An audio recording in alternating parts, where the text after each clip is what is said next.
নমস্কার, অ্যাস্ট্রোইজডমে সবাইকে স্বাগতম। আজ আমরা বিশ্লেষণ করব মকর রাশির জাতক জাতিকাদের জন্য 5 থেকে 10 আগস্ট সময়কালের প্রেম এবং দাম্পত্য জীবন কেমন যাবে। এই সপ্তাহে প্রেমের সম্ভাবনা অবলম্বন করা অত্যন্ত জরুরি। বিশেষ করে যারা কাউকে একতরফা পছন্দ করেন তাদের জন্য এটি ঝুঁকিপূর্ণ সময় হতে পারে। নিজের আবেগকে নিয়ন্ত্রণে রাখার সময় এসেছে। আজকের ভিডিওতে আমরা ধাপে ধাপে এই সব দিক ব্যাখ্যা করব এবং কিভাবে এই সপ্তাহে নিজের সম্পর্ককে সুরক্ষিত রাখা যায় তা জানবো জ্যোতিষের আলোকে। চলুন শুরু করি আজকের বিস্তারিত বিশ্লেষণ। প্রথমত, একতরফা প্রেমের বিষয়ে আমি সতর্কতা দিব। তো এই সপ্তাহে মকর রাশির জাতক জাতিকাদের জন্য একতরফা প্রেম একটি বড় ঝুঁকির কারণ হয়ে দাঁড়াতে পারে। গ্রহগুলোর গতিবিধি অনুসারে রাহু ও কেতু প্রেম ঘর ও আত্মপরিচয়ের ঘরে প্রভাব ফেলছে, যার ফলে নিজের আবেগকে প্রকাশ করার আগেই চিন্তা ভাবনা করা প্রয়োজন। যদি আপনি কাউকে পছন্দ করেন কিন্তু এখনো সেই মানুষটির সঙ্গে সম্পর্ক তৈরি হয়নি, তবে এই সময় তাকে প্রেমের প্রস্তাব দেওয়া বা নিজের আবেগ শেয়ার করাটা ঝুঁকিপূর্ণ হতে পারে। একতরফা প্রেমে যদি আপনি অতিমাত্রায় জড়িয়ে পড়েন তাহলে আপনার নিজস্ব মানসিক ভারসাম্য হারাতে পারেন। তার চেয়ে বড় কথা, যদি আপনার এই গোপন অনুভূতির কথা আপনি কাউকে বলে ফেলেন এবং তা অন্যের মাধ্যমে প্রকাশ পায়, তবে সামাজিকভাবে বা মানসিকভাবে আপনি অস্বস্তিতে পড়তে পারেন। এই সময় এমন কিছু বন্ধু বা সহকর্মীও থাকতে পারে যারা আপনার আবেগকে গুরুত্ব না দিয়ে গসিপ হিসেবে ব্যবহার করতে পারে, যা আপনার সুনাম ও সম্পর্কের সম্ভাবনায় নেতিবাচক প্রভাব ফেলতে পারে। তাই প্রেমের বিষয়টি এই সপ্তাহে যতটা সম্ভব গোপন রাখাই শ্রেয়। আত্মনিয়ন্ত্রণ, ধৈর্য ও সময়ের অপেক্ষা, এই তিনটি বিষয় মেনে চললে ভবিষ্যতের জন্য ভালো হবে। গোপনীয়তা বজায় রাখার কিছু গুরুত্ব আমি আপনাদেরকে জানাবো। তো এই সপ্তাহে মকর রাশির প্রেম জীবনে গোপনীয়তা বজায় রাখা অত্যন্ত গুরুত্বপূর্ণ হয়ে উঠবে। বিশেষ করে যারা একতরফা প্রেমের মধ্যে রয়েছেন তাদের উচিত নিজের আবেগ কাউকে না কাউকে বলা, কারণ গ্রহের গতি প্রকৃতি বলছে বৃহস্পতি দ্বাদশ ঘরে অবস্থান করায় আত্মবিশ্বাসে কিছুটা টানা পড়তে পারে এবং আপনি আবেগ তাড়িত সিদ্ধান্ত নিয়ে ফেলতে পারেন, যা ভবিষ্যতে অনুশোচনার কারণ হতে পারে। একতরফা প্রেমের ক্ষেত্রে আবেগের জায়গায় বাস্তবতাকে গুরুত্ব দেওয়া দরকার। অনেক সময় দেখা যায় আমরা যাকে পছন্দ করি সে হয়তো আমাদের প্রতি আগ্রহী নয় বা অন্য সম্পর্কে আবদ্ধ। এমন পরিস্থিতিতে নিজের মনের কথা প্রকাশ করাটা শুধু নিজের জন্য নয়, তার জন্য অস্বস্তিকর হতে পারে। এই কারণে এই সপ্তাহে নিজের অনুভূতিকে সময় দিন এবং ভেবেচিন্তে সিদ্ধান্ত নিন। আরেকটি গুরুত্বপূর্ণ বিষয় হলো আবেগের বশবর্তী হয়ে সামাজিক মাধ্যমে বা বন্ধু মহলে এমন কিছু বলা বা ইঙ্গিত দেওয়া একদমই উচিত নয়। এতে আপনার ভাবমূর্তি ক্ষুণ্ণ হতে পারে। গোপনীয়তা বজায় রাখলে আপনি নিজের আবেগকে ভালোভাবে বোঝার সুযোগ পাবেন এবং সম্পর্ক গড়ার আগে মানসিকভাবে প্রস্তুত হতে পারবেন। দাম্পত্য জীবনে তৃতীয় পক্ষের কি প্রভাব চলছে চলুন আলোকপাত করি।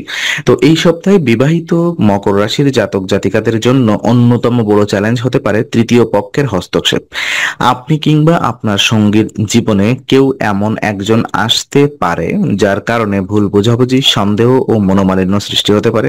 গ্রহগতভাবে শুক্র ও রাহুর সংযোগ সঙ্গীর ঘরে সংকেত দিচ্ছে তৃতীয় ব্যক্তির অপ্রত্যাশিত মন্তব্য বা কর্মকাণ্ড দাম্পত্যে অশান্তি তৈরি করতে পারে। এই সময় বিশেষ করে খেয়াল রাখতে হবে কার সঙ্গে কি আলোচনা করছেন। ব্যক্তিগত বিষয় তৃতীয় কাউকে জানালে সে সেই তথ্যকে ভুলভাবে ব্যাখ্যা করে আপনাদের সম্পর্কের মধ্যে বিভ্রান্তি ছড়াতে পারে।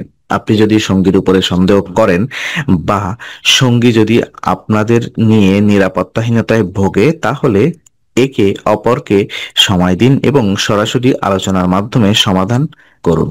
এই সময় এমনও হতে পারে তৃতীয় পক্ষের মিথ্যা বা অপমানজনক মন্তব্য আপনার সম্পর্ককে টানাপোড়েনে ফেলতে পারে, কিন্তু মনে রাখতে হবে এই সম্পর্ক আপনার এবং আপনার সঙ্গীর, তাই বাইরের কেউ সেটি প্রভাবিত করতে পারে না। যদি আপনারা চাইলে বোঝাপড়া এবং আলোচনার প্রয়োজনীয়তা কি রয়েছে। তৃতীয় পক্ষের হস্তক্ষেপ বা একতরফা আবেগ যে কোনো সমস্যার সবচেয়ে কার্যকর সমাধান হলো পারস্পরিক বোঝাপড়া এবং খোলামেলা আলোচনা। মকর রাশির জাতক জাতিকারা বাস্তববাদী ও ধৈর্যশীল হন। এই গুণগুলোকেই কাজে লাগিয়ে এই সপ্তাহের সম্পর্কজনিত চ্যালেঞ্জ মোকাবেলা করা সম্ভব। আপনি যদি বুঝতে পারেন যে সঙ্গীর সঙ্গে কিছু ভুল বোঝাবুঝি হয়েছে, তাহলে সেটি নিয়ে বাইরে কারোর সঙ্গে আলোচনা না করে সরাসরি সঙ্গীর সঙ্গে আলাপ করুন। মনে রাখবেন সম্পর্ক তখনই তখনই শক্তিশালী হয় যখন সমস্যা দুজনেই মিলে সমাধান করা যায়। বাইরের কেউ যখন আপনাদের সমস্যা বোঝার চেষ্টা করে তখন সেখানে জটিলতা বাড়ে। একটি শান্ত পরিবেশে আবেগ নিয়ন্ত্রণে রেখে সঙ্গীর সঙ্গে বোঝাপড়ার চেষ্টা করুন।